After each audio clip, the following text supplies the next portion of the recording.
So, let's start by asking, why is the water running out? We are using more water than there is available, particularly clean water. The big overarching trend is climate change. It is making droughts more intense. That means that more water is licked off rivers and reservoirs. And then when more water evaporates, that means that when it rains more heavily. When it rains really heavily, it's hard to capture that water. Systems weren't quite designed to cope with that. In 30 years' time, we might actually face a shortfall of 5 billion litres a day. Now, that's a huge amount. The impacts we see will be quite widespread, so it might be that there's not enough water for rivers to flow, and that means all the wildlife that lives in the river might not survive. It might mean that we face more restrictions at home. There might be times where the water has to be cut off for 4 hours, 12 hours a day. It might be that there's not enough water for farming to grow the food we need to eat. But if we take action now to save water, to use it more efficiently, and to find new supplies, that doesn't have to happen. To fully understand the UK's water crisis, we need to know where it comes from in the first place. Well, it might sound obvious, but it all comes from up there.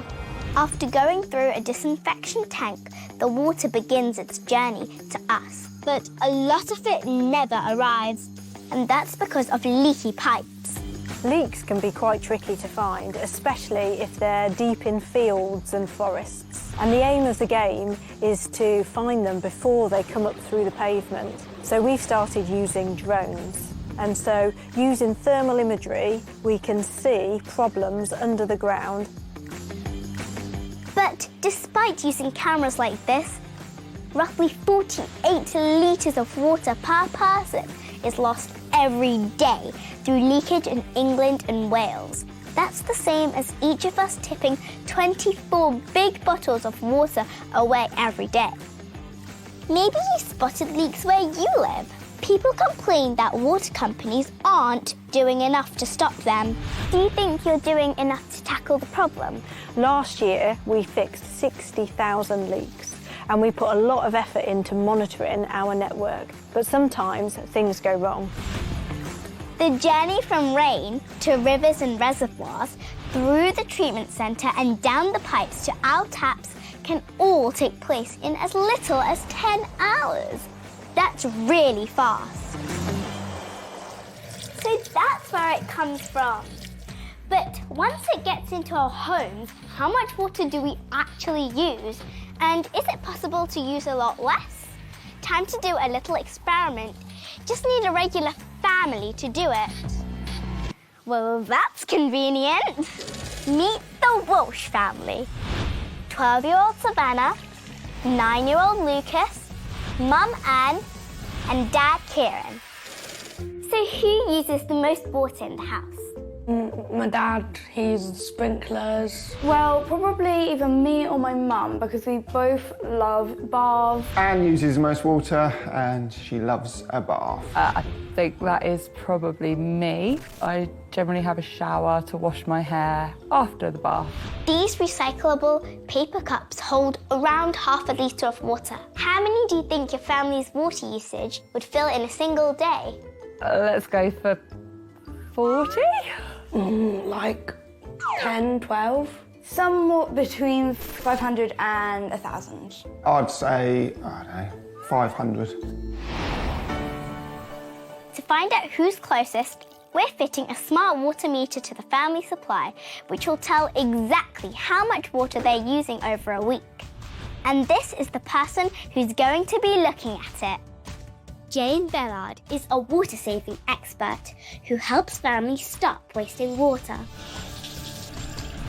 So, what she discovered after a week. Outside, we've got your average daily usage in these half-litre cups. Let's see how much water you've actually been using each day. Oh wow! Oh, wow. That is a lot. That is a lot. So there are 888 cups here because each person is using 111 litres a day. That means the family are getting through over 3,000 litres a week. or 160,000 a year. That's over 1,000 bathfuls. How are you feeling about this? I feel kind of like overwhelmed almost. Definitely wanting to make a change. Although the water they use is pretty normal for a family of 4 in the UK, they need to be using a lot less to help with the problem, just as we all do. For example, growing cocoa beans to make chocolate or cotton for clothes can use lots of water. And manufacturing things like jeans that involve a heavy washing and dyeing process uses even more. So, after recycling those paper cups, I'm heading to a school in Coventry to see if people are aware of some of these big offenders. This cup holds half a litre of water. How many litres of water do you think it takes to make one chocolate bar? A litre. 2 litres or 3? Actually, it's 74 litres. That much? Just for like one? What? That's not what I expected. That's a lot. How about a t-shirt? Like, Because cotton and synthetic materials. 2 litres? Actually, it's 2,700. What? 1 t-shirt. What about a pair of jeans? Jeans? They need water? 7 or 8. 7 or 8. Yeah. I think it might be 40 litres. It takes 3,781 litres. That's shocking. Yeah. That's too much. Way too much. Water's being wasted. Yeah. That's a lot of water.